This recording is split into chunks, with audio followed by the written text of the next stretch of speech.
one of the oldest antagonists in gaming, Donkey Kong was the first to kidnap Mario's sweetheart and kick off not one, but two great video game series.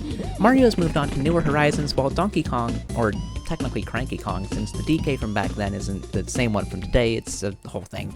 But either way, the Donkey Kong series has become its own sensation, with the big guy's friends and family getting introduced, and his best friends as well as his arch nemesis have both made their appearance in the world of Super Smash Bros. However, how has Donkey Kong done for himself in Smash?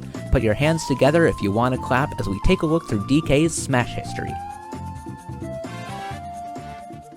Donkey Kong was, of course, one of the original 12 fighters added to the first Super Smash Bros., commonly called Smash 64. In this game, DK's appearance is based on how he looks in Donkey Kong Country, and his moves are big and powerful on a surprisingly fast character. His neutral B is Giant Punch, a large chargeable attack that hits right in front of him. His up B is Spinning Kong, which is great for gimping along with his back air, but doesn't do much in the way of vertical height. His down B is Hand Slap, which creates a small earthquake. Donkey Kong has a special attack that no other character in the cast has, not just in Smash 64, but over the entire series. DK's forward throw is called Cargo Throw, where he heaves his opponent onto his back and can move around with them, then throw them wherever he wants. As you might expect, this allows DK to be a very cheesy character, gimping his opponents by throwing them off stage to set up for easy edge guards. DK is a powerful character when his attacks land, but unfortunately, such a heavy and slow character doesn't fare well in the incredibly combo-heavy environment of Smash 64, where hitstun lasts for like 20 years. He has a few interesting techniques, like the only infinite chain grab in the game, but his kill confirms are few and far between outside of gimps. Players don't tend to use DK outside of a few specific matchups that he does well in, and he's ranked 9th out of 12, placing him in the C tier as a low tier character. There obviously aren't many DK players, let alone solo mains. A player named Lorenzo is the best solo DK in Brazil and one of the best in the world, and a player who goes by the tag Tacos is the best DK in the world, though it's as a secondary at many tournaments. He was ranked 28th on 2021-2022 Smash 64 PR as the only Donkey Kong. Really goes to show how bad this character was. Initially, Donkey Kong seemed just as bad if not worse in Melee. He gained a side B, that being Headbutt, which could bury grounded opponents and spike aerial ones, but his design was updated to be closer to his appearance in Donkey Kong 64. Competitively, he appeared to suffer from the same issues as Bowser, a big hitbox and fast falling speed that made him very easy to take advantage of and combo. He was ranked as low as 22nd on the 6th tier list, with little hope that his ranking would improve. However, over time, dedicated DK players would show everyone that this character was more than he seemed.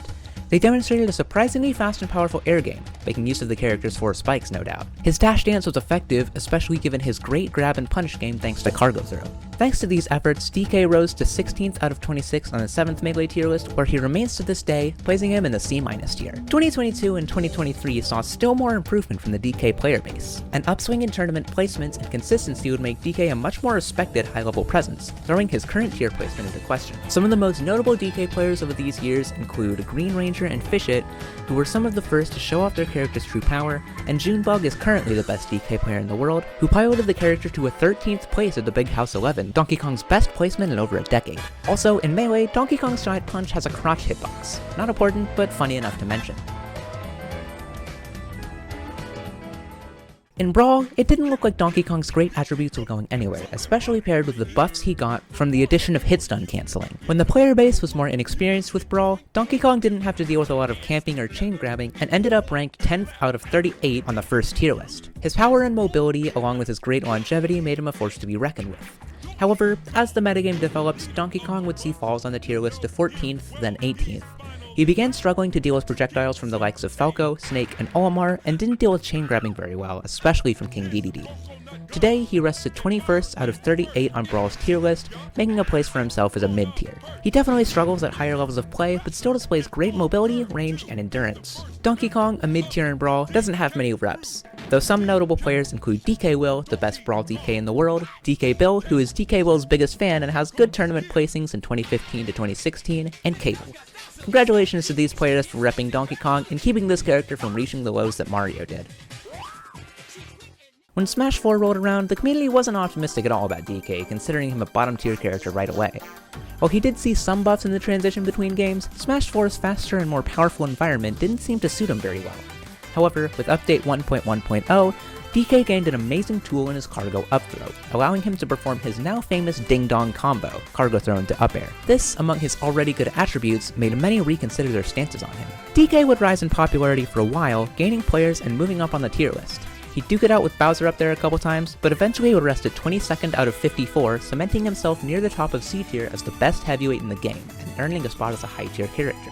The DK player base has always been interesting, filled with great players using him as a secondary, and Smash 4 was no different. Some of DK's best players are Larry Lur, who is the best Smash 4 Fox player in the world, and Tweak, who plays Diddy Kong. Tweak is regarded as the best DK in the world, but Konga is seen as the best solo DK, and our old friend DK Will is a prominent DK player in this game. Players were anxious to get out of the Bayonetta-infested Smash 4 when the E3 demo for Smash Ultimate rolled around. As Donkey Kong was playable there, players tested him out, holding some cautious optimism. While his throw combos were tougher than in the previous game, people held out hope that he still might be decent. However, once Ultimate rolled around, things very quickly started going poorly for DK. Not only was his combo game gutted compared to the glory days of Smash 4, he fared far worse now that he was so easily comboed. A lot of his moves were also very unsafe, making his neutral game suffer in a meta full of speedy and rewarding punishes. To top all that off, his out-of-shield game didn't improve, and his shiny new Final Smash wasn't helping matters in competitive. As such, Donkey Kong was never really meant for the big stage in Smash Ultimate. Despite the efforts of players such as Lasu and YMCA earlier on and Chunky Kong in the modern day, DK is ranked 68th out of 82 on Loomerang's second Ultimate tier list released in 2024, and despite how funny he is at parties, it doesn't seem like that opinion is changing anytime soon.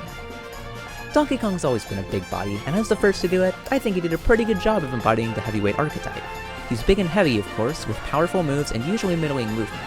While he might not often have what it takes to be a successful competitive character, he's still a great example of a character that can both take a ton of hits and dish out lots of damage. Thank you for watching this video. The support on the Mario history was nice to see, and though there was less to talk about this time, make sure to join me for next video where I yap all about Link's numerous changes over the series' history. Subscribe so you don't miss out, leave a like if you enjoyed this video, and comment below on suggestions on what's wrong with my audio, cause God knows I need the help. That's about all for me now though, so until next time, this is Shoot Kapow, over and out.